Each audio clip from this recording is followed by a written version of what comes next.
masalah transportasi di Jakarta itu bisa selesai adalah dengan perbaikan BBM untuk menjadi RON 95. Nah, kalau misalkan ini bisa diperbaikin dan semua misalkan kendaraan menggunakan BBM sulfurnya rendah, itu kita bisa mengurangi polutan itu 36%.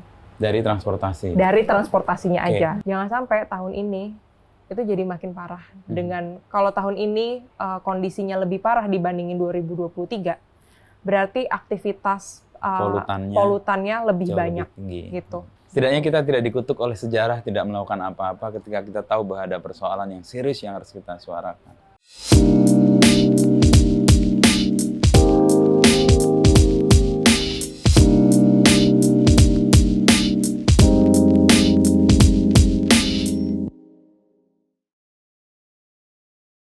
Kalau tadi Mbak Prima ya menyebut ini mirip dengan tempatnya JJ ya, kita kayaknya dalam satu ekosistem dan apa ya, energinya mungkin sama juga sih. Meletakkan buku-buku pilihan, buku-buku yang mungkin nggak terlalu dilihat orang karena bukan bestseller, tapi sebenarnya punya knowledge yang menurut kami itu sangat kuat. Misalnya ini tiba-tiba ada Madilog di sini. Mana cari buku sekarang di bawah bendera revolusi di situ. Iya, itu udah buku. Buku-buku lama yang pada masanya terbit mungkin nggak dianggap sebagai bestseller ya, tapi ya. Ketika politik ya, mungkin itu kuliah saya. Mungkin salah satu alasan orang yang memang beneran suka baca berhenti datang ke Gramedia karena yang di bestseller raknya itu aja terus. Ya, kemudian kita berkolaborasi nih. Ini kan part of Gramedia sebenarnya. Iya. Kami mendengar, melihat, dan sekaligus mengamati pergerakan yang terjadi di hampir seluruh dunia sekarang bergerak ke sini sih. Buku itu jadi sesuatu yang orang mau datang ya. Ya, explore. Bukunya Chania dan Abigail nggak masuk sini. Kan ada kayaknya, yang kritis itu ya. Iya. Kayaknya ada, terkurasi, cuman apakah sudah di-display belum? Saya nggak yakin karena nggak pegang persis. Yang jelas ini buku-buku yang dikurasi untuk jadi knowledge ya. Itu bukunya aku. Iya, aku. Edward Ghani masuk sini. Edward Ghani. Saya harus cek nih karena ini kuratornya tadi hadir sih. Tadi pergi kemana? Iya. Itu salah satu teman angkatan saya yang karir researchernya emang bagus. Jadi dia emang dari dulu sangat kritis. Terus habis itu sekarang dia lagi PhD di Toronto. Oh, satu angkatan di UI dulu. Satu angkatan di UI. Jurusan apa dulu? Ilmu politik. Ilmu politik. Kita ilmu politik juga. Kalau Prima dulu? Komunikasi UGM S2-nya. UGM. Oh, Depok sama Bulak Sumur nih ketemu nih. Suami saya kebetulan UGM. Jadi kadang-kadang tuh kayak kemarin pas kasusnya Pak Bahlil, katanya kampus bagus, tapi ini cepat banget lulusnya. Jadi sering ngecengin gitu. Oke. Ya, UGM juga sering dicengin. Masa udahlah nggak usah dilanjut. Tapi kita kembali. Navita sama Prima, gimana kalian ketemu terus kemudian punya inisiatif tentang Bicara Udara itu? Jadi sebenarnya kalau Bicara Udara itu, co-foundernya saya, Ibu Ratna, satu lagi Amalia. Oke. Kita sama-sama ibu-ibu, jadi waktu itu kita anak kita di bawah usia 5 tahun. Terus karena polusi udara, bakar sampah dan segala macam, itu ternyata anak saya dan anaknya Amalia tuh sakit asma dan pneumonia. Jadi saya tuh memang ada turunan asma anak saya, jadi itu yang diperparah karena asap itu. Nah dari situ barulah mulai memunculkan petisi. Waktu itu paling gampang adalah petisinya itu sebenarnya bakar sampah, karena semua orang relate dengan itu. Tahun berapa itu? Tahun 2020. Awal pandemi atau sebelum atau setelah? Lagi pandemi. Lagi pandemi. Literal lagi pandemi dan waktu itu dapat 78.000 tanda tangan. Persis, ya. Itu di mana? Change.org. Gitu, change.org. Terus dari situ ketemu DLH dan segala macam. DLH Jakarta. Ini prosesnya gimana, pelaporannya gimana, terus kenapa tidak tersosialisasikan dengan baik, law enforcement-nya seperti apa, karena kan memang kalau di Jakarta itu kan 500.000 kalau misalkan melakukan pelanggaran tersebut kan. Terus dari situ ya DLH Jakarta kayak menganggap isu ini belum prioritas. Jadi akhirnya kita seriusin aja ini, kita bikin mulai dari komunitas, terus akhirnya punya yayasan. Dari yayasan ini kita mulai jalan dan kita payungnya ada dua. Jadi advokasi dan edukasi. Nah, edukasinya ini buat awareness. Diharapkan kalau misalkan orang sudah aware, terus Punya teredukasi, kesadaran. punya kesadaran, ada pemikiran Perubahan. kritis dan ada public pressure. Nah, di situ barengan sama advokasi kita coba untuk masuk ke mana nih government yang sebenarnya, karena kan kalau kita ngomongin government kan sebenarnya ada orang yang lumayan jadi champion lah yang bisa mendorong isu ini. Jadi akhirnya kita mulai memetakan ya, muncullah stakeholder mapping, terus stakeholder isu dan segala macam. Mana yang bisa diajak jalan bareng untuk memperjuangkan itu. Terus kita kenalan dengan teman-teman dari koalisi ibu kota. Terus kalau kita ngomongin aktor kan sebenarnya dia punya spektrumnya. Jadi kita tetap menggandeng kayak Greenpeace dan segala macam. Terus tapi kita juga ngajak yang think tank, karena yang think tank ini kan mereka punya research. Nah, kita combine dan di tengah-tengah apa nih solusinya supaya kita bisa jalan bareng-bareng dan punya satu suara. Nah, makanya muncullah kayak research yang ini akan digunakan untuk melakukan agenda setting yang ini gitu. Karena kan proses kebijakan publik kan selalu ada agenda setting di mana nih isu yang menjadi priority gitu. Nah, dari situ baru udah mulai menjalankan sebagai yayasan. Oke, lalu bernama nama bekennya Bicara Udara, tapi itu sudah sejak awal. Itu sejak awal namanya Bicara Udara karena biar lebih catchy. Tapi kalau misalkan nama yayasan Udara Anak Bangsa. Yayasan Udara Anak Bangsa. Oke. Lalu Prima bagaimana bergabung dan sekarang jadi Head of Director, Program. Head of Program. Gimana, Prim? Jadi sebenarnya dulu kenal Vita tahun 2016, sempat bersisian jalan gitu loh waktu ada pekerjaan, tapi udah lost contact. 2021 saya pindah dari Bali ke Jakarta untuk kerja di Turun Tangan, kalau pernah dengar. Turun sama Tangan. Pak Anies. Ya. Terus selesai kontraknya, kemudian ketemu Bicara Udara, dan memang sejak tinggal di Bali kan juga udah belajar isu sustainability. Waktu itu suka ikut aksi bersih sampah di pantai. Tapi saya pikir there's something better than this, karena nggak selesai nih masalahnya. Jadi akhirnya pas ngeliat Bicara Udara, dulu title-nya Community Specialist. Jadi memang ke grassroots, campaign, edukasi, sosialisasi, dan juga nyari kayak kenapa sih orang tuh sebenarnya udah ngomongin polusi udara, tapi kok hanya sesekali muncul di permukaan, kayak gitu sih. Kita bergabung di tahun 2022 November, ya. Oke, itu masih bersisian, baru dirintis juga sebenarnya. Baru dirintis. Oke. Lalu ketemu bahwa kemudian ini jadi isu yang besar. Tadi kan ada upaya untuk memainstreamkan ini kan, karena tadi kan DLH yang ngerasa ini belum prioritas. Ketika itu apa yang diprioritaskan DLH? Sampah. Iya, sampah. Ini kan sampah juga sebenarnya, bakar sampah yang kemudian jadi asap, tapi tidak jadi prioritas. Tidak jadi prioritas, karena mungkin semua orang nggak relate. Dan kalau ngomongin polusi udara tuh udah ngomongin yang complicated, industri, batu bara. Tapi kalau misalkan itu disederhanakan, oke, ini akan berdampak terhadap kesehatan. Berapa banyak anak-anak yang harus masuk rumah sakit ketika polusi udara tinggi. Itu lebih masuk di masyarakat. Jadi memang sebenarnya waktu itu belum jadi prioritas karena mereka menganggap bahwa industri ini susah untuk dibenahi atau disentil gitu. Istilahnya low susah atau nggak mau, itu dua hal yang berbeda tuh.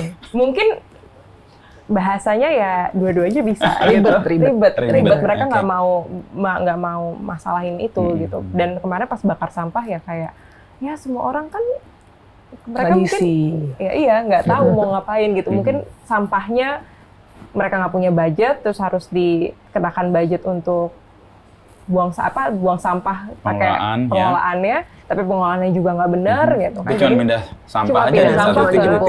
Itu bukan pengelolaan sih sebenarnya. Ya. Makanya ini kayak mikir apakah ini kan sebenarnya udara tuh jadi matriks terakhir ngomongin lingkungan, ngomongin perbaikan industri, terus kemudian bagaimana pola hidup masyarakat, perubahan perilaku gitu. Jadi waktu itu masih ya kayak anak tiri gitu ya. Masih anak tiri gitu, belum. Even di SDGs pun udara nggak disebut loh.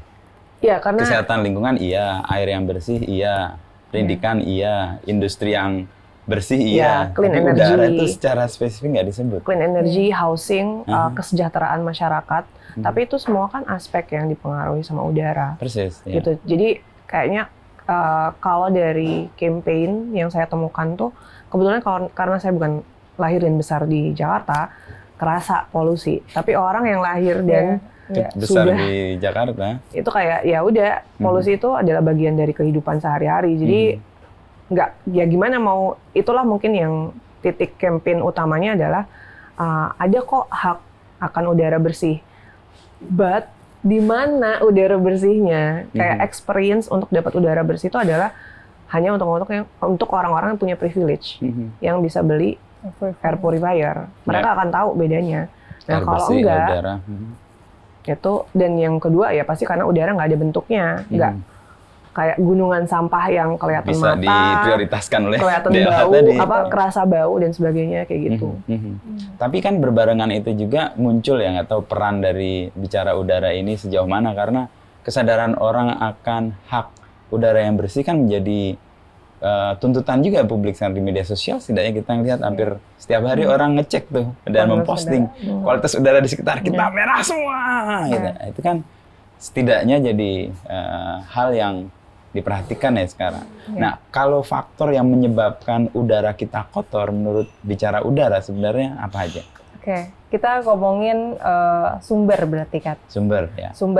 Sumber polusi udara. Jadi memang kalau sumber polusi udara kita tahu, kita ngebagi antara satu transportasi, kedua industri, kemudian yang ketiga adalah PLTU, terus kemudian yang keempat pembakaran sampah, terus mungkin yang lain faktor-faktor penyebab lainnya. Cuman 4 besar itu ya? Iya, 4 besar itu. Jadi kalau kita ngomongin metode gimana caranya kita tahu sumber polusi udara terbanyak, itu ada namanya source apportionment sama emission inventory. Biasanya kalau source apportionment, sampel udaranya diambil, terus dibawa ke laboratorium, dicek presentasinya gimana. Tapi kalau emission inventory, sekarang misalkan Pemda Jakarta punya beberapa stasiun memantau kualitas udara.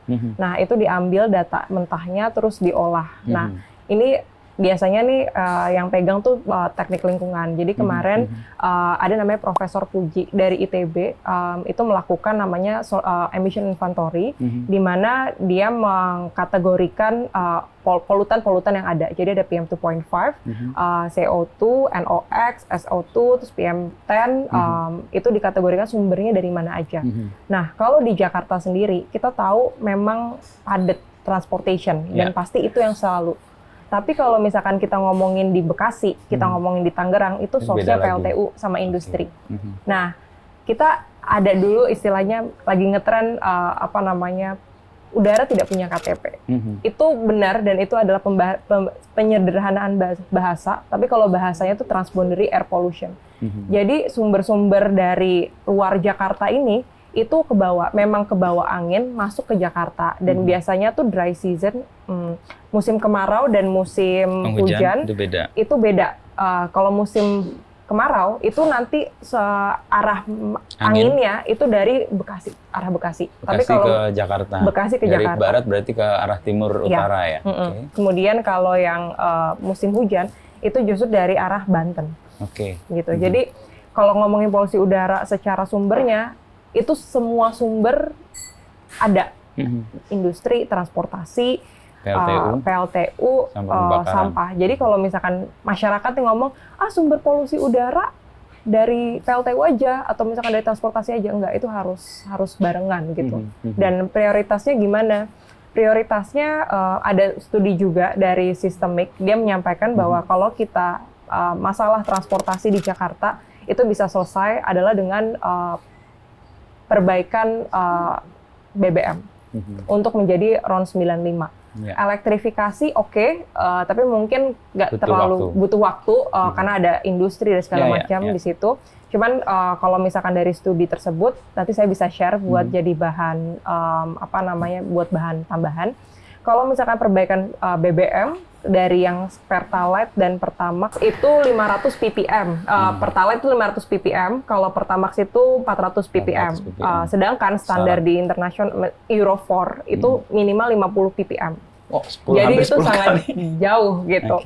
Nah, kalau misalkan ini bisa diperbaikin dan semua misalkan kendaraan menggunakan BBM sulfurnya rendah, itu kita bisa mengurangi polutan itu 36%.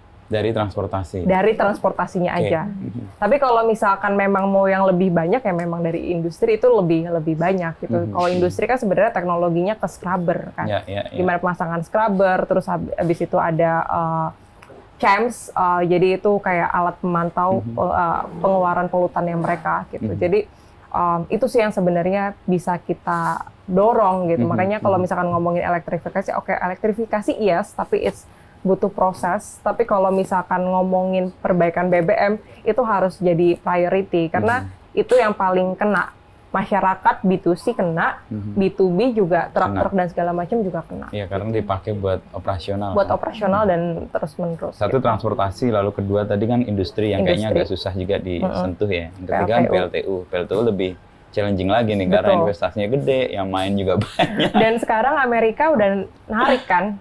Ya Amerika nggak aneh lah. Ini waktu Trump pertama kan juga melakukan hal yang sama. Ini kan sebenarnya mengulang, sorry itu saya ke apa istilahnya? Saya kedua, sorry kalau nyebut dungu ya. Tapi menurut saya itu bertentangan dengan keinginan kita untuk membuat lingkungan jadi lebih baik ya.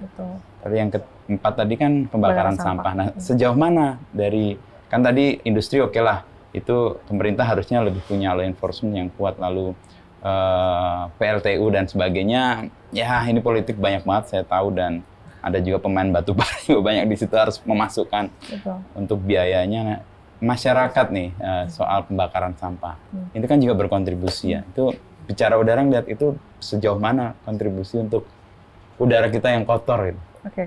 Mungkin aku mau jelasin untuk datanya, nanti Prima bisa menceritakan bagaimana siap-siap. Bagaimana proses yang ada di masyarakat gitu. Okay. Jadi kalau misalkan ngomongin datanya, ketika kontribusinya itu 5-10% dari pembakaran. Dari pembakaran sampah itu juga lumayan besar kan. Maksudnya kalau misalkan ada law enforcement, kita ada aturannya tapi tidak diimplementasikan, entah tuh dari birokrasinya kayak caruk marut juga gitu cara enforcementnya. Itu kita bisa nurunin 8%. Jadi sebenarnya ini yang jadi penting adalah gimana nih pemerintah punya law enforcement yang masyarakat tahu, dan mereka juga harus melakukan ketika ada yang melakukan kayak proses pelaporannya misalkan Jakarta via Jaki atau misalkan lewat sosial media atau lewat apa, langsung ditangani secepatnya gitu. Dan itu harus banyak diekspos supaya apa, biar ya kalau kita bahasa Gen Z sekarang viral gitu. Tapi itu adalah isu yang harus kita agendakan supaya jadi priority gitu. Jadi ketika udah ada enforcement, terus kemudian masyarakat paham, kita sebagai bicara udara, we can support untuk communicate ke publik gitu. Jadi memang ada dua peran di situ. Bagaimana kita support ke government supaya publiknya tahu, tapi kita juga jadi watchdog-nya government kalau melakukan hal-hal yang sebenarnya ayo ini nggak sesuai nih, ini harus back to regulation atau misalnya gimana caranya. Nah, ketika kita udah push, apa yang bisa kalian bantu? Kita bisa support di bagian komunikasinya karena public education it's part our mission. Selain advokasi tadi ya. Selain advokasi. Prima mau menambahkan. Jadi sebenarnya kalau ngelihat dari polusi udara, dari penyebabnya, core problem yang ada di masyarakat tuh sebenarnya sudah mau melakukan perubahan, tapi solusi yang tersedia itu tidak terjangkau atau mungkin tidak banyak diketahui oleh masyarakat. Kalau misal spesifik ke pembakaran sampah, sebenarnya saya kalau ngelihat tuh udah banyak banget bank sampah, udah banyak orang yang misalnya pakai aplikasi untuk tukar sampah karena bisa dapat koin, bisa dapat duit dan sebagainya. Cuma mungkin apatis kali ya ke pemerintah, karena itu tadi nanti kalau keangkut sama angkutan yang biasa disatuin lagi di TPA kayak gitu. Nah, bakar sampah ini problemnya juga menariknya sama kayak banjir.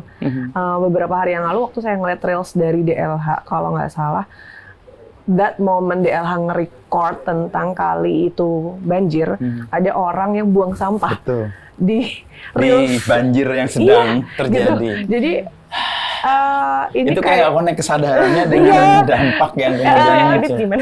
Terus kayak ini kan Instagramnya DLH itu yang nge-record, kalau misal itu orang DLH bisa langsung ditindak kan. Kenapa harus nunggu gitu? Kenapa harus nunggu ada laporan, harus nunggu banjir, harus nunggu dibersihin dulu, diangkut dulu. dan sampah itu harus nunggu kebakaran dulu, orang meninggal karena Jakarta kebanyakan kawasan padat, mungkin penduduknya banyak dan sebagainya. Jadi udah dibilang udah viral, masyarakat juga udah mau bergerak, tapi kayak maju mundur aja gitu, kayak anggang-anggang gitu, kayak ini apa sih sebenarnya nextnya? Termasuk untuk transportasi. Tadi saya dari rumah ke sini naik Transjakarta ganti 2 kali, jadi 3 kali bis beneran dari rumah nyampe depan sini. Which is kayak privilege terbesar di saya adalah tempat tinggal saya strategis dan aksesnya mudah. Cuma sebagai orang yang bekerja di Bicara Udara pun saya pernah mengalami kehilangan handphone di Transjakarta. Jadi ketika saya punya akses dan tahu koneksi ke Transjakarta, saya bilang, saya ini clean air campaigner. Terus kemudian saya handphonenya hilang dan ternyata prosedur untuk melaporkan handphone hilang untuk bisa ngelihat CCTV yang ada di bis itu ternyata ribet. Jadi sekali lagi ternyata pemerintah tidak melindungi orang yang sudah mau mensupport clean air ini gitu. Jadi itu yang banyak banget cerita di grassroots, termasuk juga karena kita punya clean air campaigner squad kita udah 50 orang dari Duta Udara Bersih mahasiswa, yang parents, kemudian kita ada program edukasi ke sekolah-sekolah, dan in general masalahnya di situ-situ aja gitu. Kita udah mau mengubah perilaku, tapi opsinya terbatas. Ya, betul. Dan soal law enforcement tadi kan sebenarnya jadi kunci kalau transformasi mau dilakukan, menurut saya ya. Kita punya pengalaman kereta api lah. Tidak punya harapan apa kita melihat kereta api sebelum 2008. Orang naik kereta di atas dan sebagainya. Karena kantor saya kan di Palmerah, jadi lihat tiap hari. Orang nyebrang tanpa peduli kereta akan lewat dan kecelakaan terjadi. Tapi begitu law enforcement diterapkan dan secara konsisten, serta ada punishment yang clear dan reward untuk yang... Karena kita lihat, sebenarnya kan kadang-kadang yang mengatakan, tapi ini sekaligus nanti tanya ke Bicara Udara. Ada yang mengatakan, orang Indonesia kalau ke Singapura bisa tertib kok. Ya memang pada dasarnya kita bisa tertib. Asal aturannya clear dan penegakannya jelas. Masalahnya kan sekarang, kalau orang berhadapan dengan aturan, kalau dia kepentok gitu ya, bukan aturan dipatuhin, aturannya diubah. Itu banyak sekali. Atau cari orang yang bisa deal-dealan, terus habis itu bantuin lah, nih ininya. Itu yang membuat apa yang kita idamkan nggak terjadi. Nah, Bicara Udara kan tadi berangkat dari sesuatu yang tadinya nggak dianggap sebagai isu yang serius ya. Kemudian sekarang kan menjadi percakapan yang umum lah. Tadi ada juga kayak apa namanya tuh para campaigner ya. Ada 50 dan itu kan menjadi kayak kalau di lingkungan tuh kayak ranger-rangernya kan yang berbicara tentang hal itu. Nah, menuju ke harapan yang ideal sejauh mana kalau lihat petanya itu atau timeline-nya? Aku ngerasa kalau misalkan polusi udara tuh mungkin bakal jadi proses yang masih panjang. Tapi ini udah better karena sebenarnya kita kenalan sama beberapa profesor. Jadi ada Profesor Budi. Profesor Budi itu salah satu, kita nyebutnya expert. Bicara Udara ini dalam prosesnya, karena saya background-nya bukan teknik lingkungan, saya background-nya adalah ilmu politik. Jadi saya mau belajar. Nah, belajarnya gimana? Belajarnya ini sambil jalan dengan kolaborator, think tank, profesor, akademisi, mungkin beberapa private sector. Kita punya partner sering kerjasama namanya Nafas. Nafas. Jadi aplikasi itu yang ngebantu untuk menyebarkan data polusi udara. Jadi kalau yang lihat merah-merah, orange ini segala macam, itu berkat adanya aplikasi tersebut juga gitu.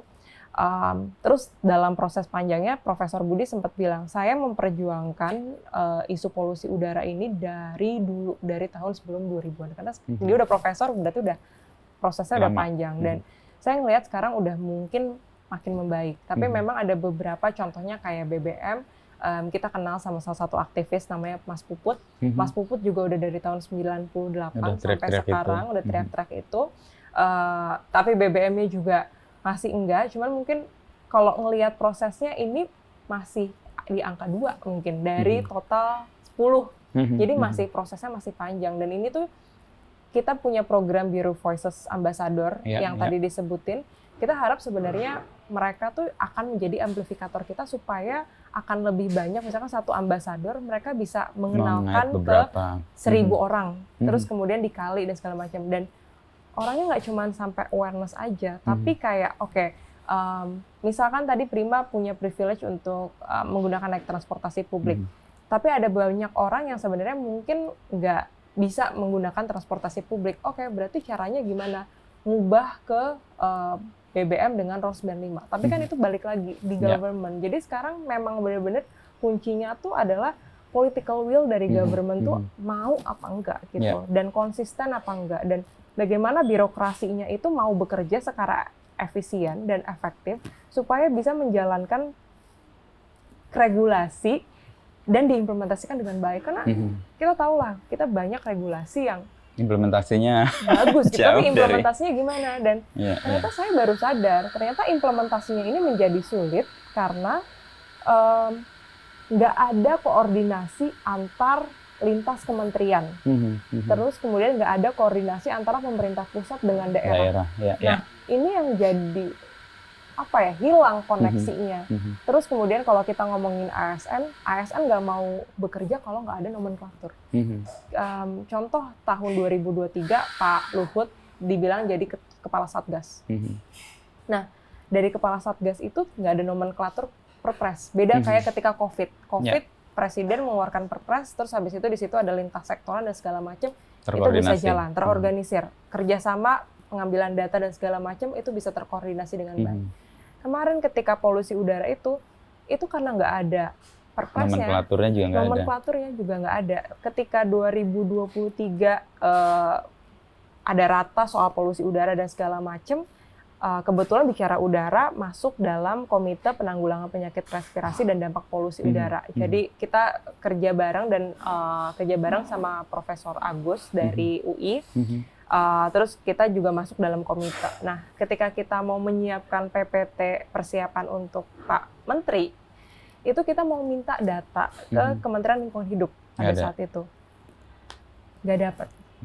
Kita dapat tapi cuma di satu stasiun. Sedangkan kalau kita mau ngomongin data Jabodetabek, kita harus ngambil sampel dari paling tidak di situ gitu. Akhirnya karena kita nggak dapat, justru kita malah dapat data dari yang swasta. Nah, yang dari swasta ini dianggap tidak kredibel sama pemerintah. Kenapa? Karena standarnya berbeda. Indonesia punya standar ISPU, swasta ini lain. Swasta ini standarnya US EPA, di mana US EPA ini sebenarnya lebih mengakomodir kelompok-kelompok sensitif. Jadi kelompok sensitif yang terkena polusi udara dan mereka akhirnya sakit, itu bisa terinformasi dengan baik. Karena kita ngomongin polusi udara akan ngomongin anggaran negara ketika ngomongin BPJS Kesehatan gitu. Jadi ini ngelihat problemsnya gimana nih government bisa bertransformasi mulai dari regulasi yang dijalankan, koordinasi lintas kementerian, nggak ada ego sektoral antara Pemprov DKI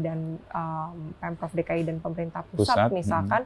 Terus kemudian ini nih gimana nih caranya supaya ASN tuh kalau mengerjakan ini jangan hanya dari nomenklatur aja, tapi benar-benar dari ngelihat kalian dari pajak juga gitu. Kalian harus melihat bagaimana kondisi masyarakat itu bisa terselesaikan karena ada kalian. Gitu. Iya.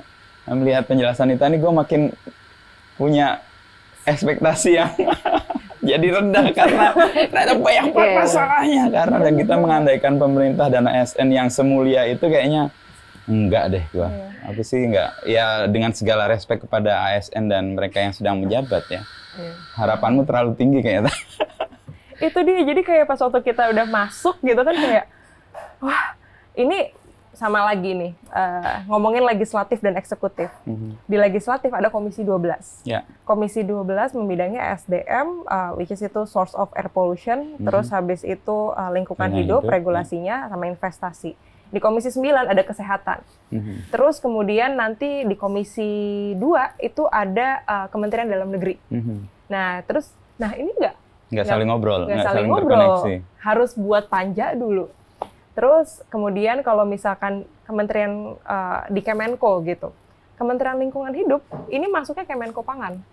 Tapi sebenarnya di DPR itu beda ininya Iya. komisinya. Ini komisi 12 kan? Komisi 12. Jadi ini ketika mau koordinasi gimana? Maksudnya kan harapannya kalau kita punya flow yang bagus, di awal dibuat strateginya supaya ini legislatif sama eksekutif Bisa sinkron, jalan supaya ketika ngomongin regulasi, ngomongin undang-undang, ngomongin peraturan menteri dan segala macam, itu bisa sinkron. Dan ini kan terpecah-pecah gitu. Jadi effortnya ketika kita mau melakukan advokasi, kita jadi kesulitan gitu. Terus ininya aja dari strukturnya aja ini gimana nanti turun ke bawah ke ASN-nya gitu. Nah, nanti masyarakat itu yang terdampak gitu. Iya. Nah, ini bidang yang digeluti lah. Prima. Jadi hampir 3 tahun saya di Bicara Udara tuh saya selalu bilang setiap kali Vita advokasi sabar banget. Saya tidak sesabar itu. Karena kalau ada campaign itu sebenarnya progresnya sangat cepat.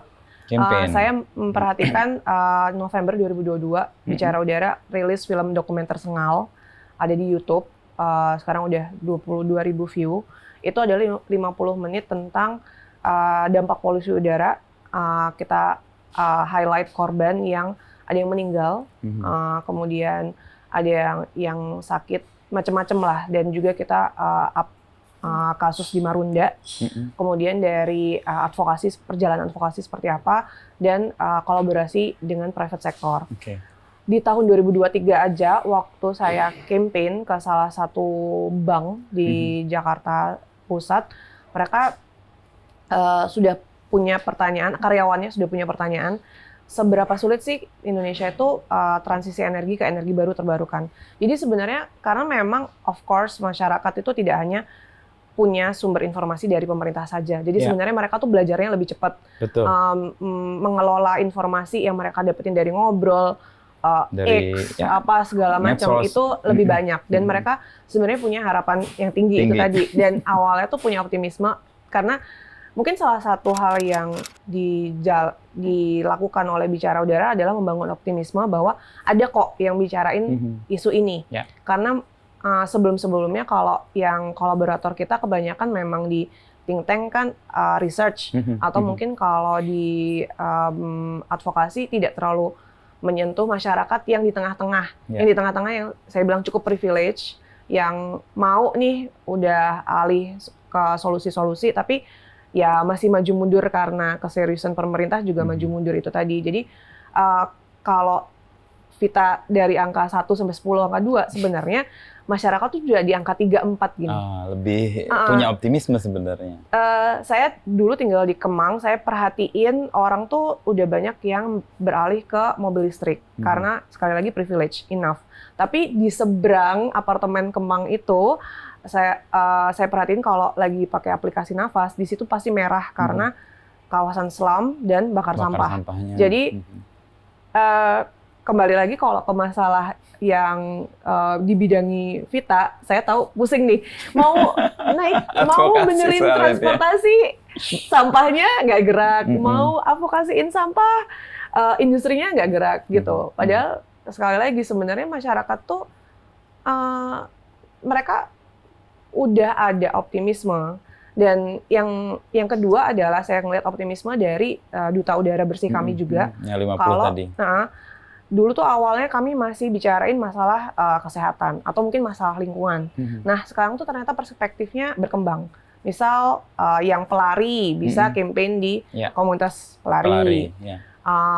Terus kemudian karena sekarang kami punya program edukasi ke sekolah-sekolah, kami berjejaring sama sekolah-sekolah yang punya project based learning. Jadi siswa SD kelas 6 itu sudah bikin project ngobrolin solusi yang mungkin kemarin itu ada yang satu sekolah dari siswa SD kelas 6 ini setelah menerima edukasi salah satunya dari Bicara Udara, mereka mau beralih ke solar panel.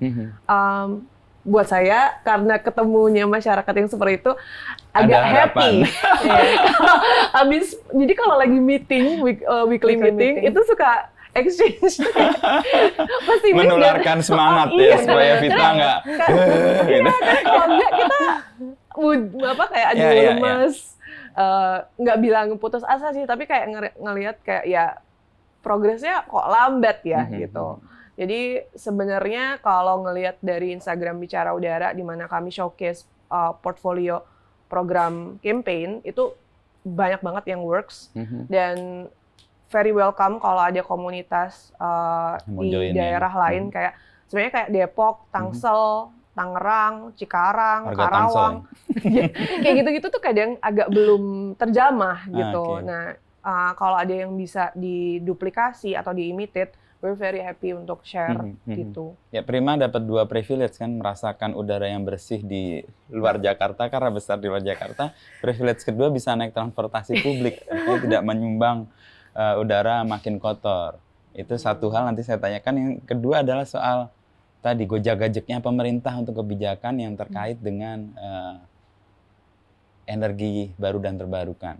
Kita kan baru mencatat kemarin pemerintah mundurin lagi tuh target 2025 harusnya tercapai, diundurin ke 2030. Itu kan Trump edisi berikutnya aja kan? Iya, betul. Yang dia keluar dari Paris Agreement, terus Indonesia ikut-ikutan. Dan kemudian juga LH dan sebagainya kayak ikut tone itu. Nah, pertanyaan saya, ketika kita punya privilege, saya sebenarnya juga ada kegeraman tertentu terkait dengan gojek-gajeknya pemerintah terkait dengan solar panel misalnya. 2020 saya pakai itu di rumah. Karena pemerintah menurut saya, wah keren nih. Memungkinkan unit di rumah tangga itu menggunakan itu. Dan saya pasang sampai sekarang. Tapi itu hilang semua aturan yang menurut saya baik, diubah lagi. Sehingga orang mau masuk situ nggak bisa. Saya beruntung dapat aturan yang lama, sehingga dia bisa exchange ke PLN kan, dan saya nggak harus nyimpan. Tapi orang yang bertanya kepada saya, itu bisa bikin gitu lagi nggak? Ternyata nggak bisa. Karena ada aturan baru yang mengubah itu. Betul. Itu kan bentuk bagaimana gojek-gajeknya kalau bahasa Jawa. Nggak konsisten kan gitu.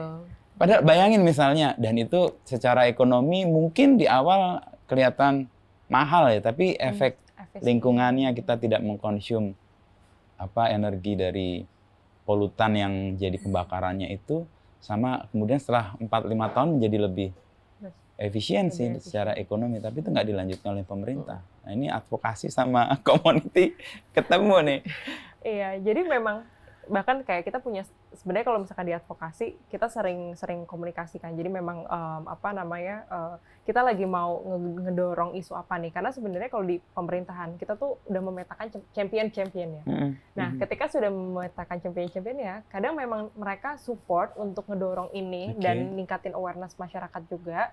Tapi memang di sisi lain mereka tuh berada dalam satu ekosistem yang besar. Di mana ekosistem yang besar ini belum tentu mereka bisa ngelompatin untuk mendorong itu gitu. Jadi menarik, kemarin kita tuh juga habis audiensi dengan Komisi 12. Makanya kita udah mulai coba buat memetakan. Prima ikut juga karena kalau menurut saya Prima perlu ikut supaya nanti Prima ketika menurunkan dalam bentuk campaign dan segala macam itu bisa sinkron dengan apa yang real juga kan, kan, dan real juga. Dan memang sebenarnya kayak UU EBT dan segala macam untuk yang harusnya segera dijalankan atau dipenuhi, diundur kelewatan sama UU yang baru aja kemarin diketok gitu. Yang baru diketok gitu. Jadi kan kayak kita ngelihat di situ political will dari government tuh gimana. Padahal sebenarnya kayak kita tahu nih, sebenarnya kayak mungkin perubahan Trump juga ya. Tapi dulu tuh investasi untuk ke energi terbarukan, terus ke sustainability, itu banyak. Cuma banyak yang nggak mau masuk ke Indonesia. Kenapa? Karena dianggap market demand-nya dan regulasinya tuh belum siap. Padahal kalau misalkan itu bisa dijalankan, kita bisa loh ngelakuin program yang sebenarnya bukan kebijakan yang pemerintah kan punya anggaran sedikit. Swasta kan sebenarnya mereka bisa dapat investasi. Bisa loh menjalankan public-private partnership. Jadi nggak cuma di dalam skema infrastruktur aja, tapi soal energi ini tuh bisa dijalankan gitu. Jadi sebenarnya kalau misalkan pemerintah bilang, oh iya nanti investasi ke energi terbarukan mahal dan segala macam, sebenarnya bisa menguntungkan pemerintah juga gitu. Cuman kan masalahnya berarti ada bisnis yang diganggu di situ, makanya sebenarnya nggak mau segera diwujudkan gitu. Jadi sebenarnya kalau misalkan ngomongin ekonomi, pendapatan, investasi dan segala macam, potensialnya gede banget. Karena investasi dari asing, jangan ngomong asing, Karena investasi yang mau masuk ke Indonesia banyak, marketnya belum siap, government-nya belum siap. Akhirnya dia Jadi nggak jadi. nggak deh. Mungkin sekarang yang lagi jalan coba Vietnam sama Indonesia. Vietnam udah punya mobil sendiri, mobil listrik. Dan sekarang menyerang kita dengan... sedang menyerang kita dengan gitu. Jadi, Tadi saya naik kereta lewat daerah Matraman itu ada satu blok isinya kendaraan itu lagi dicas semua puluhan atau mungkin ratusan kali banyak banget. Jadi udah ada 3 tempat charging station warna hijau itu yang saya tahu. Jadi kayak wow, cepat sekali. cepat sekali. Ini kan Itu bisa dibaca sebagai apa? Indonesia dan Vietnam terkait dengan EBT ya dan investasi pasti kan. Dia menyerang kita sebenarnya dalam tanda petik kan. iya, Masuk ke kita ke jantungnya. masuk ke kita, berarti kita masalah di mana? SDM-nya, regulasinya. Investor yang lain lebih pilih di Vietnam dibandingin di kita. Kenapa? Karena mereka ngelihat oke, mungkin ada ya di luar mereka negara yang otoriter, tapi mereka ini menjalankan gimana nih supaya SDM-nya tuh juga bagus. Ya. Ini yang kita gimana SDM kita mau dikenyangin apa? Apakah dikenyangin dengan buku? Apakah dikenyangin dengan yang lain gitu? Jadi ini jadi sesuatu hal yang harus kita perhatikan juga gitu. Saya ngambil contoh deh. Ini mungkin di luar konteks polusi udara, tapi guru bahasa Inggrisnya anak saya itu saya pilih orang Vietnam. Oke. Karena satu, secara aksen dia lebih bagus. Kedua, anak saya kalau sama guru bahasa Indonesia itu pasti ada momen di mana kayak gue bisa nih ngomong bahasa Indonesia, orangnya orang Indonesia. Tapi kalau sama cheating yang gitu Vietnam, ya? iya, kalau yang Vietnam kan enggak gitu. Okay. Tapi di sini ngelihat dari sisi quality orang yang ada di Vietnam gitu. Terus kemudian ya mereka juga udah mulai bergerak untuk membuat regulasi terkait transportasi yang lebih ramah lingkungan. Terus kemudian energi yang lebih ramah lingkungan. Yeah. Terus karena mereka udah mulai banyak investor dan segala macam, dan kalau kita ngomongin internasional, pasti kan perusahaan-perusahaan besar ini mereka punya ESG. Nah, ESG-nya ini mereka udah mulai mengetatkan standarnya mereka. Dan gitu. Vietnam memberikan mereka kepastian tentang standar yang akan standar dipenuhi. yang akan dipenuhi gitu. Sedangkan di Indonesia kita nggak tahu ESG. Mungkin Mas juga bisa menjelaskan bagaimana ESG itu juga ngaruh kan. Sebenarnya itu karena ketika ESG-nya sudah skornya bagus, investasi itu juga akan masuk juga gitu. Jadi menurut saya sih sebenarnya kayak kita udah mulai banyak banget ketinggalan. Thailand contohnya. Thailand mereka punya sensor sekarang udah banyak banget. Mereka untuk udara. Di kota Bangkok mereka tuh punya action plan yang harus dilakukan ketika polusi udaranya tinggi. Jadi Jakarta sama Bangkok nih kurang lebih sama. Jadi ketika musim kemarau, transportasinya, anginnya dan segala macam. Mungkin mereka akan ngelihat di pemberitaan mereka di Januari mereka adalah momen di mana polusi udaranya tinggi. Apa yang harus dilakukan? Apa yang harus dilakukan? Mereka punya action plan banyak. Ini saya ada dokumennya. Action plan yang mereka dilakukan banyak. Sedangkan kalau misalkan Jakarta contohnya masih agak latah.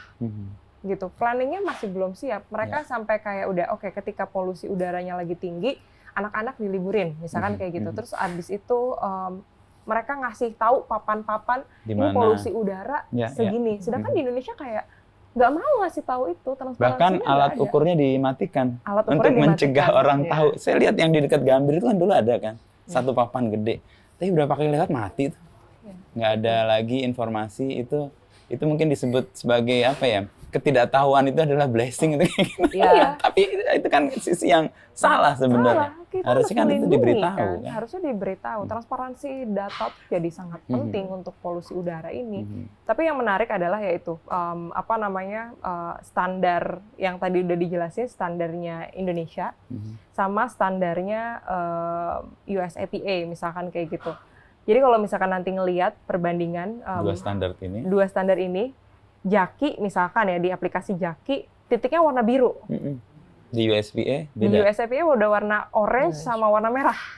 Nah ini kan bisa menjadi suatu persepsi yang salah ke publik gitu. Kalau misalkan pemerintah membuat iya ini udara kita masih baik-baik aja, lihat nih warnanya biru semua. Tapi once ketika kita ngelihat yang standarnya USPA, kita nih udah harus hati-hati loh. Anak-anak kecil nggak boleh nih main di luar. Anak-anak kecil harus diberikan masker, harus di take care dengan gizi yang baik, atau misalkan dengan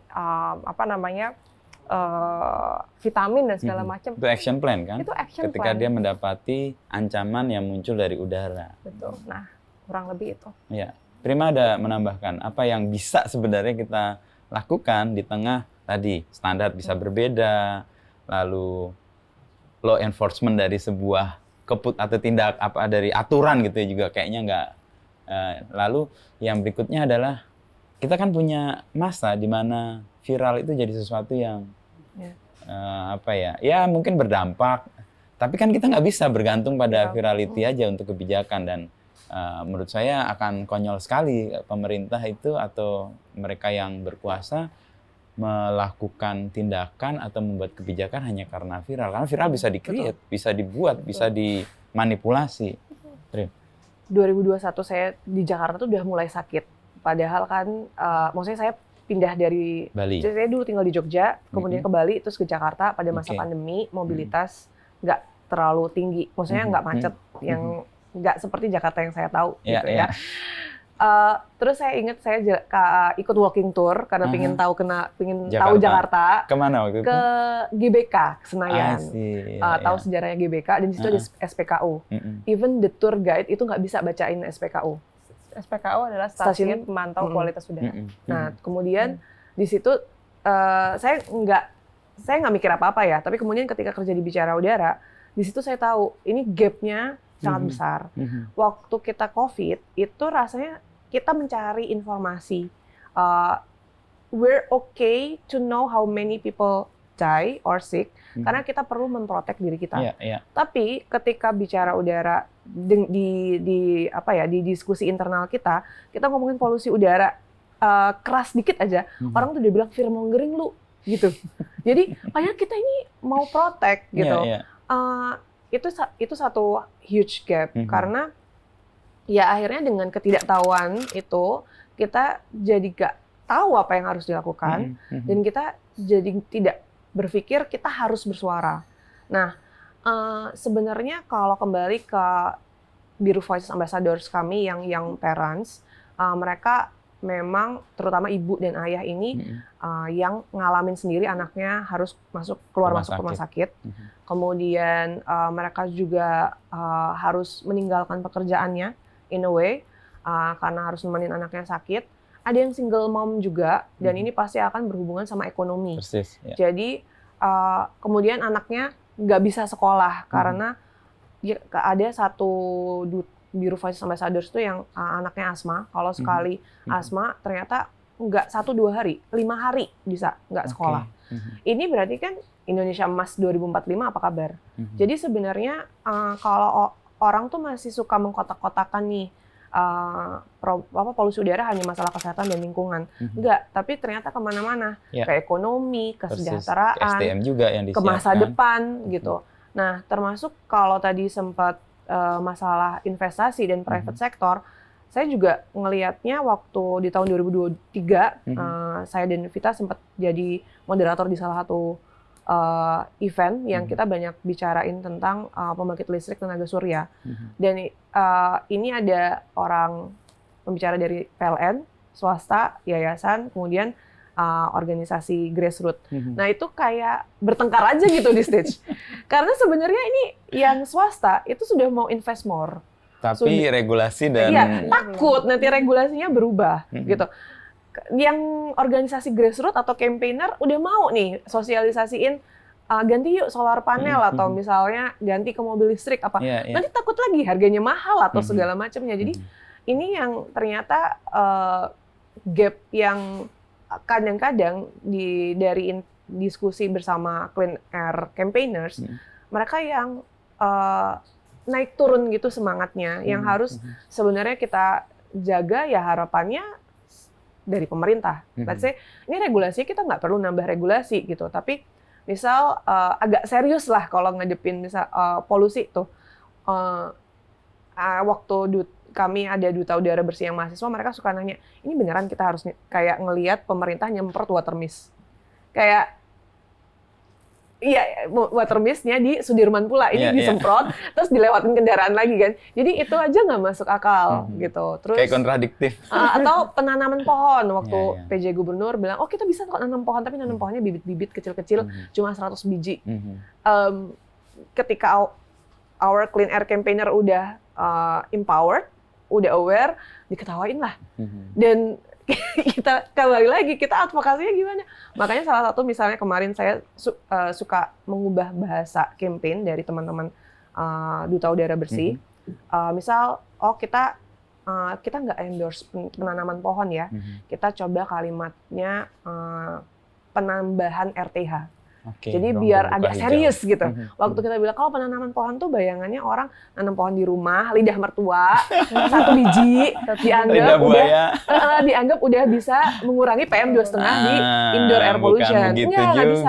Ternyata sebelahnya orang masih bakar sampah. Tapi ternyata di situ misalnya ada sepetak pohon yang sepetak taman, lahan kosong, bisa ditanamin pohon yang emang besar.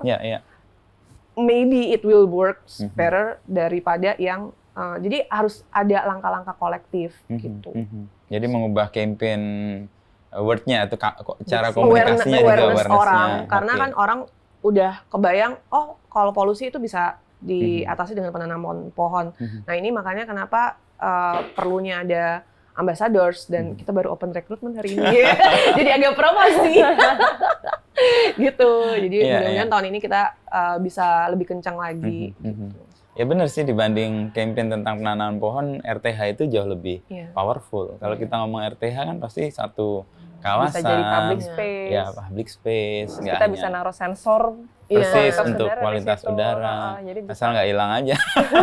Atau ditutup. Iya, harus ditutup. Supaya menjadi lebih fungsional ya. Dan itu harus connect dengan yang punya kebijakan. Sehingga laporan itu jadi sistem alerting kan. Actionnya plan apa nih? Udah tahu bahwa kualitas udara buruk tapi dibiarkan aja sih. Nah, terkait dengan bicara udara dan upaya untuk lingkungan dan kesehatan itu kan memang rising di pas pandemi karena kesadaran itu begitu besar. Orang ngerasa hidup ternyata nggak bisa berjalan begitu aja kalau kita nggak peduli pada lingkungan, pada kesehatan. Tapi sekarang kan dunia jalan seperti sebelum pandemi lagi nih. Ada tantangan nggak di bicara udara mendorong isu ini? Kalau isu pas pandemi pasti mungkin bayangan saya, mungkin saya keliru juga. Orang akan mudah diajak, akan mudah punya concern yang sama. Sekarang kan orang urusannya macam-macam nih sekarang. Betul. Ini jujur jadi salah satu tantangan sih buat kita sih. Makanya sebenarnya kayak kita mencoba melakukan apa yang kita bisa, dan mumpung sekarang kita lagi ada program yang Biru School Alliance yang dimana kita ke anak-anak kecil, even bahkan sekarang anak kecil pun itu mereka udah lebih aware. Harapannya sebenarnya Gen Alpha ini yang sekarang masih di bangku SD, generasi Gen Z mereka udah mulai aware. Tapi Gen Alpha ini mereka udah bener-bener mereka cerdas, mereka dapat informasi banyak, terus mereka aware, dan apalagi mereka punya orang tua yang sebenarnya milenial yang mungkin bisa ngasih konteks lebih baik dibandingin pas dulu saya punya orang tua baby boomer gitu misalkan. Nah, kita sih harapannya sebenarnya di kondisi yang sekarang kita akan terus berupaya melakukan yang kita bisa. Tapi saya memang sambil yang jalan. Emang kita memang harus kuatin di anak-anak ini. Karena anak-anak generasi Alpha ini gitu. Karena generasi Alpha ini mereka kelas 6 SD, mereka udah tahu yang namanya pembangkit listrik tenaga sampah, pembangkit listrik tenaga surya. Mereka di kapasitas sekolahnya mungkin mereka udah dapat banyak informasi. Knowledge-nya. Jadi kalau dari aku sih sebenarnya sekarang upaya yang benar-benar dilakuin, kita tetap berupaya ke government dengan sekarang kayak mau kayak tarik nafas yang panjang lah. Tapi mungkin kita harus tetap kita harus mencari di government ini championnya siapa aja. Sambil jalan mungkin aku lebih banyak mungkin di aku benar-benar berharap sama generasi Alpha yang kita coba buat approach untuk kita tumbuh supaya mereka tuh punya kesadaran, karena ngomongin polusi udara isu ini akan berkembang 10-15 tahun ke depan, di mana nanti 10-15 tahun ke depan mereka udah mulai dewasa, mereka udah mulai mikir menentukan kuliah mereka seperti apa dan mereka mau seperti apa. Itu sih kalau dari aku ya. Itu dengan harapan generasi mau berganti. Iya. Karena kan repotnya ada yang generasi yang mau berkuasa terus, dia punya background yang nggak mau diubah. Artinya generasi Alpha datang pun ini nggak mau pergi. Gimana? Dan dia generasi Alpha punya tuntutan juga cuma didengar doang, tapi sorry ya, gitu misalnya. Atau mau ini, kangen masa lalu gitu kan.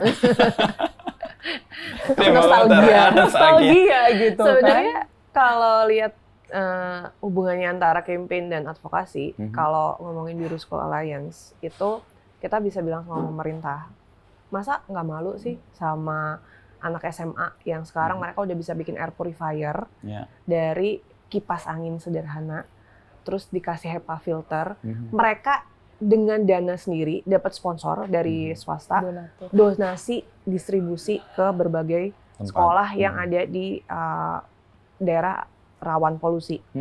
Nah, tapi tetap kalau atau yang Biru Voices yang angkatan kami yang pertama 2022 dan 2023 udah mulai ada yang kerja di berbagai bidang sustainability, ada juga yang mau S2 di ya green jobs dan sebagainya gitu.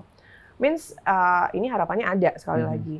Tapi sambil jalan, biasanya kita sempat ngobrol, kalian pernah nggak naik transportasi umum yang SD gitu atau yang SMP? Enggak, karena mereka nggak ngerasa aman. Terus nggak tahu rutenya. Dempet-dempetan. Padahal kalau mungkin let's say di Jepang gitu, kayak ya orang anak sekolah santai-santai aja gitu ke sekolah dengan transportasi publik. Sementara bahkan kita jalan kaki mereka. Ya safe gitu. Safe, terus kemudian affordable, terus memungkinkan juga buat mereka yang bawa barang banyak atau apa kayak gitu. Jadi ya itu tadi, ada yang harus dikebut, harus dikejar, ada yang harus diviralkan atau diamplifikasi bahwa pesan-pesan kita nggak bergantung, tapi kita dapat inspirasi dari anak-anak muda ini gitu. Jadi itu sih yang harus jalan dari sisi campaign dan advokasi supaya ya gimana ya pemerintah tuh, masalahnya tuh pemerintah kalau ngelihat masyarakatnya punya solusi malah dibiarin ya. Bukan dirangkul untuk dijadikan bagus-bagus gitu.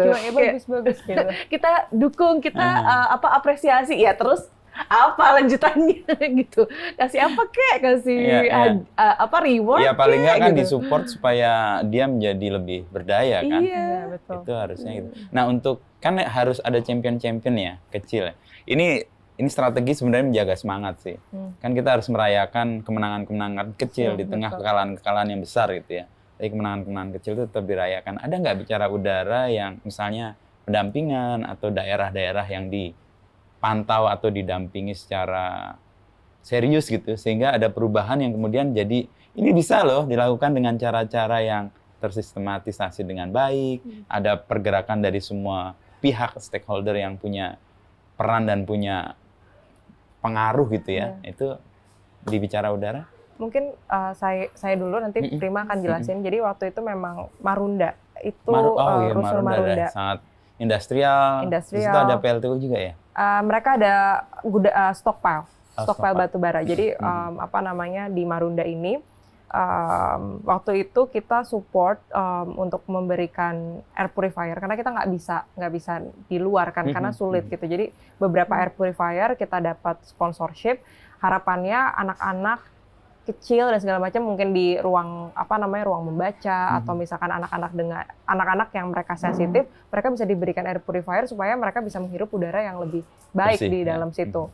Nah, dengan mungkin salah satunya itu Marunda, dan waktu itu bicara udara ketika ketika lagi kampanye Pilkada Jakarta, kami mengundang 3 calon gubernur. Jadi waktu itu yang datang Pak Pram, kemudian Pak Ridwan Kamil, yang ketiga tuh Pak Kun. Nah, di situ salah satu perwakilan dari Marunda dan memang aktivis di sana, kita berikan kesempatan untuk memberikan pertanyaan dan menagih janji ketika mereka terpilih, apa yang harus dilakukan gitu. Dan harapannya ini juga bisa jadi karena di videoin, salah satu jadi jejak digital lah ya. Ikatan untuk kontraknya lah ya. Ikatan kontraknya gitu, bahwa janjinya ketika lagi kampanye dengan orang-orang di Marunda itu seperti apa. Jadi kalau kita ngomongin binaan daerah, mungkin Marunda kita melakukan hal yang kecil dengan memberikan air purifier. Waktu itu kita memberikan edukasi juga ke mereka.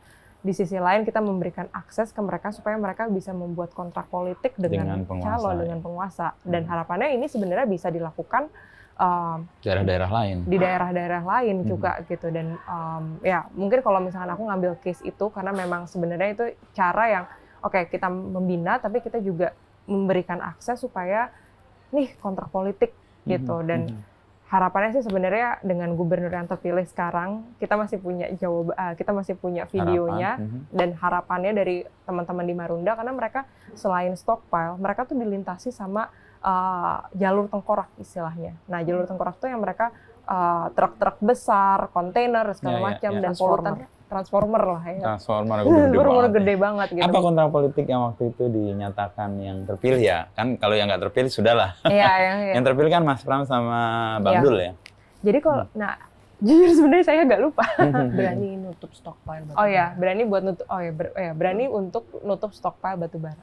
Untuk membuat kualitas udara menjadi lebih baik ya. Baik lagi. Nah, ini sebenarnya dari sejak Februari sampai sekarang tuh kan kita sempat ngundang dan kita ada beberapa rekan kita yang jadi tim transisi. Tapi sampai sekarang kita masih lumayan agak susah nih buat ketemu. Jadi hopefully kita bisa cepat ketemu dan kita juga bisa dua lah nanti di tim sosial media dan medianya kita itu ditampilin lagi sambil jalan kita juga kayak Pak ini Bapak punya janji untuk ini kontrak politik. Karena stockpile ini sangat mempengaruhi kehidupan orang-orang di sana gitu. Itu sih. Ini Prima mau nambahin? Karena kita lagi di toko buku, saya jadi ingat kalau kita punya buku cerita. Buku cerita. Bersuara untuk udara. Buku untuk anak-anak. Dan ini memang sejak dirilis bulan Mei tahun lalu dan sekarang kita jalankan program edukasi ke sekolah-sekolah.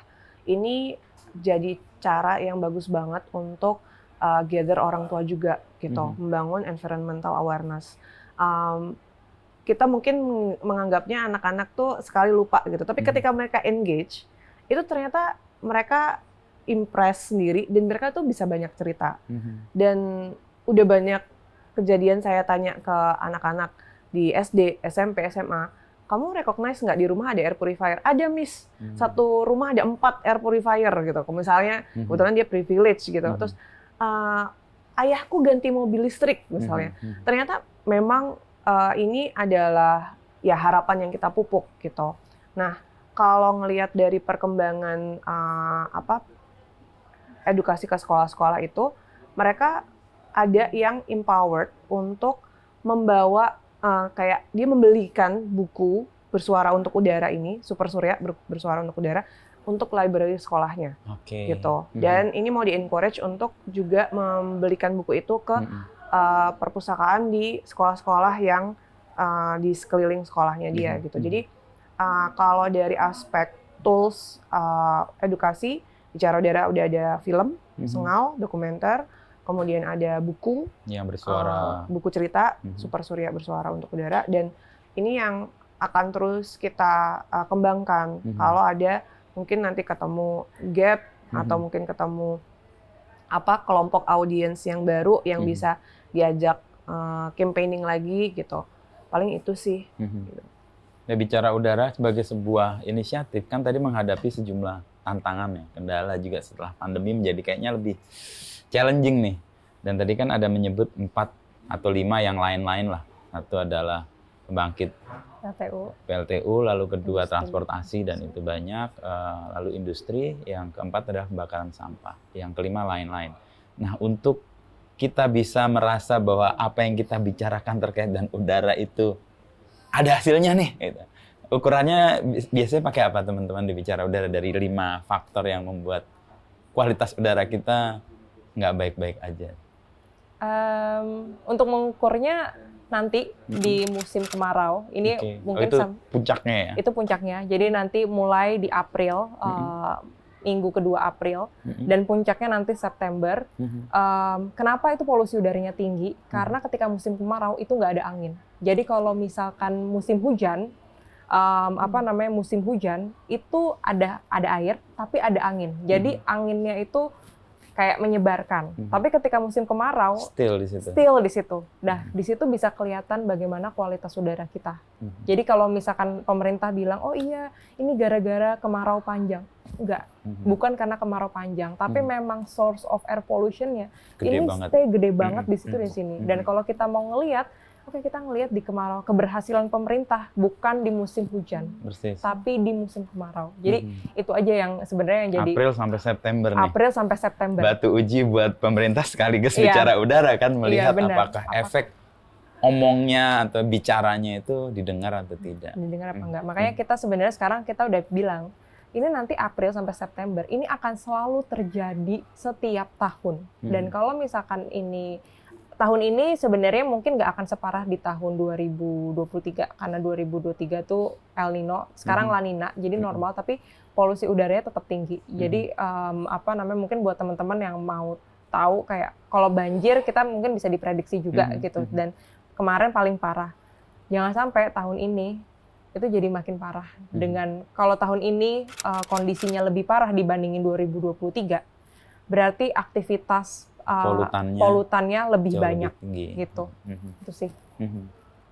Saya nano-nano nih jawabnya. Sebagai pengguna transportasi publik. Sama kita. Saya agak shock beberapa hari terakhir ini kan begitu macet. Dan transportasi publik begitu penuh karena mungkin orang juga udah fully WFO. Itu yang membedakan di tahun 2023, 2021 ketika saya pindah ke Jakarta sampai 2023 tuh orang Transjakarta tuh masih ya so-so lah. Kalau sekarang tuh udah kayak pepes gitu. Nah, saya agak khawatir kalau orang sebenarnya mau membantu mengurangi polusi udara, tapi kondisi transportasinya seperti itu. Tapi di sisi lain juga kalau di Jakarta Selatan yang koridor 6 itu udah banyak bis listrik, Transjakarta listrik. Jadi there's always optimism. Nah, kalau saya sih berharapnya penanganan kesehatannya itu akan lebih cepat. Artinya mungkin let's say apa yang dilakukan bicara udara itu belum bisa secara signifikansi mengurangi polusi udaranya karena itu banyak sekali aspek dan banyak sekali faktor. Kita itu lebih siap, lebih sigap dengan kasus-kasus kesehatan. Misal ISPA, pneumonia, atau bahkan batuk pilek.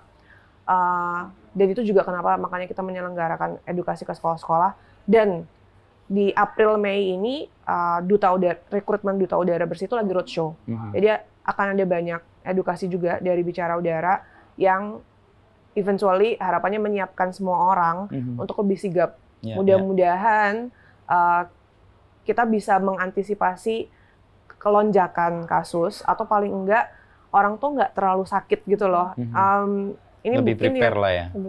Mungkin saya belum jadi ibu, tapi kalau saya dengar cerita duta udara bersih itu ikut painful juga sih. Kayak, Kak sorry aku udah nggak tidur 2 hari, Kak aku lagi bolos kerja.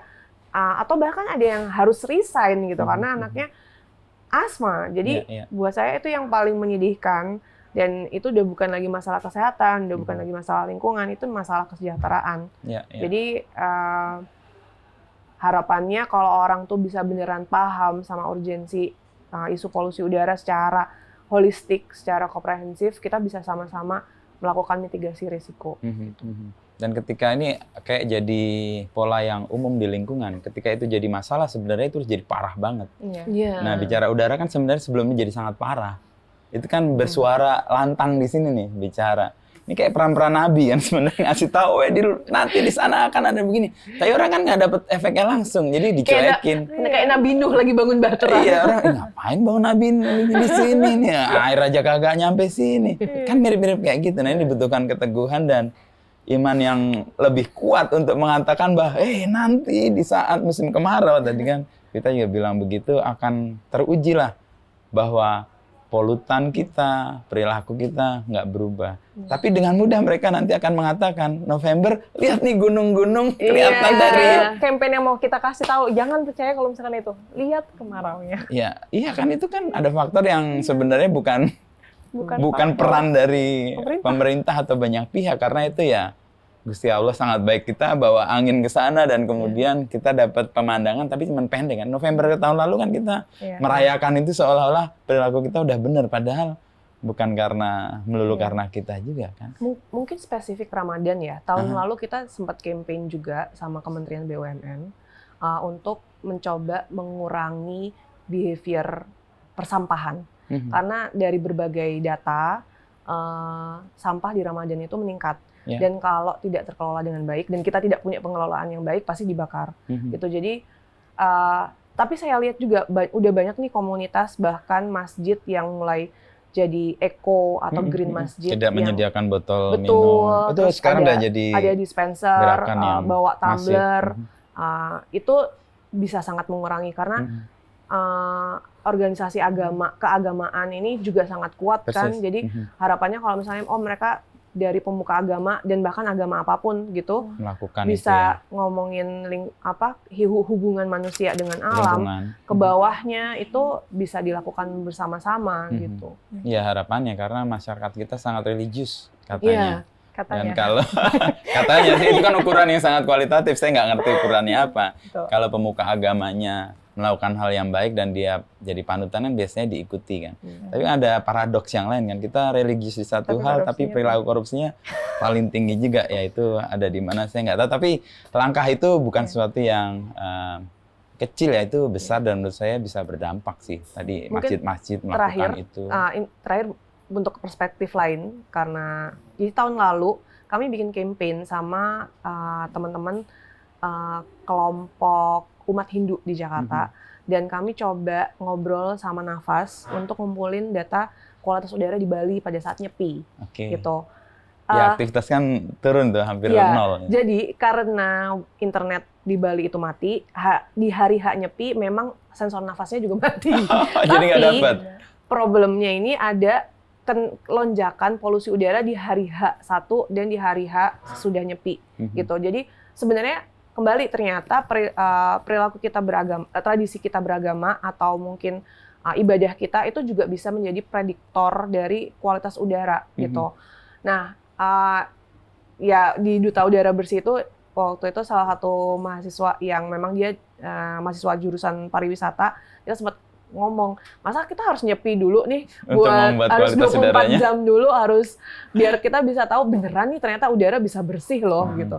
Kalau saya dulu ngalamin nyepi di Bali, langit tuh beneran bisa ngeliat bintang. Jadi saya nggak perlu tahu indeks kualitas udaranya seberapa.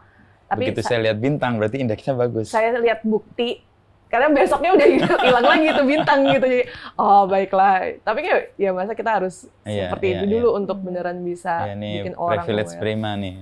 Anak Jakarta nggak percaya bahwa di langit itu ada bintang. Setuju. Harus pakai teleskop. Dan ungkapan bermimpilah setinggi langit. Setidaknya kalau jatuh di bintang tuh. Emang ada bintangnya, jatuh ke bumi juga. Di rumah saya ada skylight. Harapannya bisa ngelihat bintang kan? Nggak bisa Nggak itu juga. ngelihat.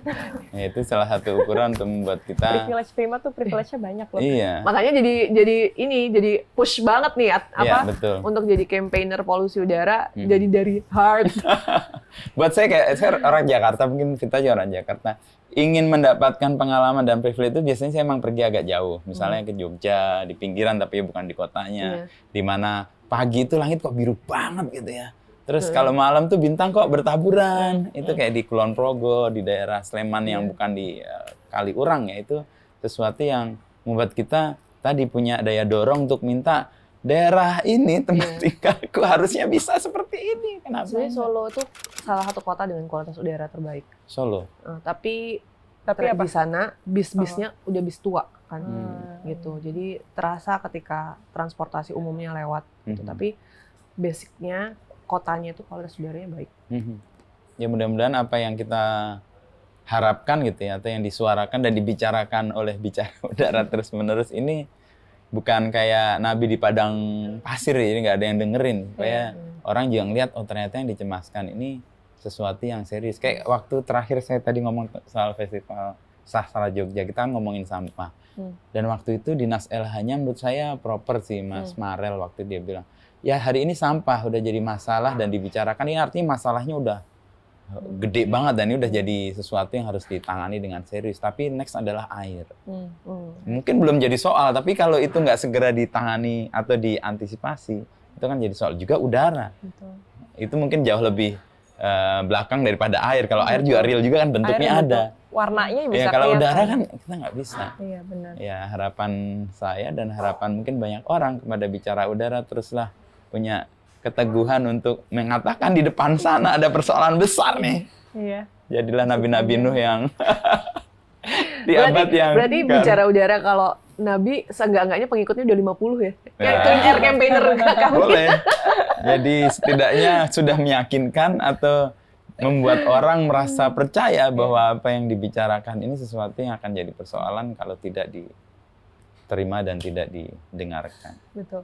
Terus nanti kitabnya ini, ada satu buku bagus namanya Tim Smithley, Clearing the Air. Itu jadi salah satu buku yang harus dibaca ketika orang Masuk bicara udara. Oh, itu kayak Bible-nya itu. Itu sekte-nya, itu sekte. Jadi bentar lagi kita udah bikin sekte ya. Terus iya sih kayak gitu. Ya itu hal yang sebenarnya anak-anak aktivis di lingkungan itu punya kurang lebih yang sama. 2 minggu lalu saya ketemu Gita, kalau tahu Gita Syahrani. Itu juga sama. Para aktivis lingkungan itu sering kesepian. Ya karena peran-perannya kayak Nabi yang nggak didengerin, padahal dia punya persoalan yang dia anggap serius dan harus dikomunikasikan. Tapi itulah nasib Nabi kan, semuanya tragis kan.